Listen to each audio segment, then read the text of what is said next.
This video, I'm going to apologise. I move my hands a lot, so you're going to like be distracted by hand movements. It's just who I am. I'm quite a dramatic person. I say that like I'm really dramatic, but no. I just like when I'm talking, I move my hands around, and now I'm watching myself. It's distracting me a little bit, but okay.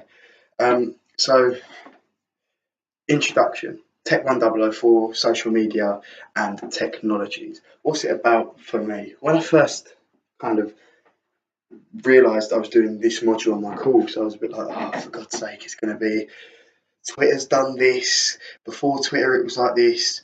Facebook made this. YouTube has done this. And I was like, oh, really? Do I really want to sit for a year and learn about this? But in actual fact, I've been shocked because there was social media before Facebook, Twitter, YouTube, and all that. But it wasn't social media in the way we perceived it. It was social media in terms of rebel newspapers, musicians like Bob Marley, like Bob Dylan, who kind of spoke out of the social norm and said, this is what you're used to, but it doesn't mean it's right.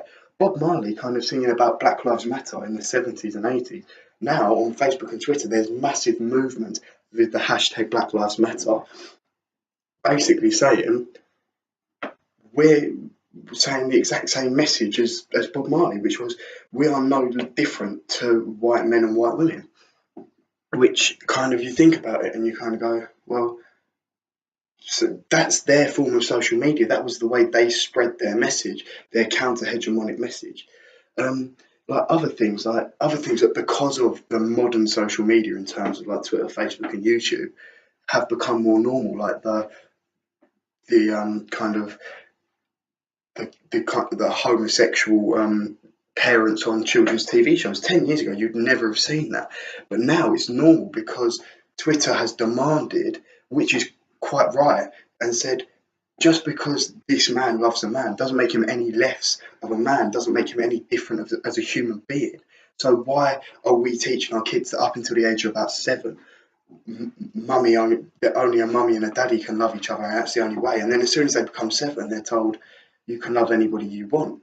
So it's kind of that it's the types of social media thing. It's not so much kind of like big things, it's little things. Like, for example, the FA released a tweet the other month about when the women's FA Cup, the England women's team came 3rd in the World Cup, and they tweeted and they basically said today they're heroes, but tomorrow they'll go back to being daughters, mothers, and wives. So they basically said today they're independent, strong women, but as soon as they're back in England, they're back to being the object of the relationship, not the subject, the object, which is kind of a view, equally another counter-hegemonic view that was expressed by Simone de Beauvoir in her book The Second Sex, saying that the men were the subject, because all of those terms, mother, woman, mother, wife, daughter, kind of say that the man is the dominant power, and they are served by a mother, a daughter, and a wife. That's what has been said. Another one would be Tyson Fury, who won the world titles in boxing and then made sexist and homophobic slurs. But he was still nominated for a BBC Sports Personality of the Year.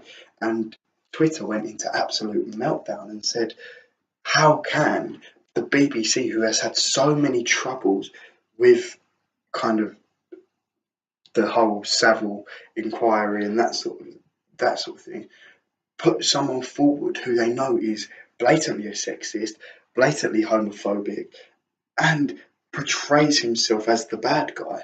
How can they do that? And arguably the bad guy part isn't as bad, but the homophobic and sexist is disgraceful. And because of that, his vote was boycotted. I believe he was the first BBC Sports Personality of the Year contender that got 0 votes. So social media has an impact, and social media now is such a powerful thing, but that's because Twitter has given the voice a platform, whereas it sounds kind of cheesy, but in the 70s and 80s, the voice was the platform, not the other way around, in the sense of you had to be somebody to have a counter-hegemonic view. So the idea like the medium is the message. So nowadays anyone can be the medium through Twitter and Facebook, whereas in the 70s you had to be somebody to portray this counter hegemonic view. And it's just very interesting how that all works. So that's basically a rundown of what I've learned and my kind of ideas of the views we've learned in the social media and technology Tech 1004. Hope you've enjoyed this video, and cheers. See you.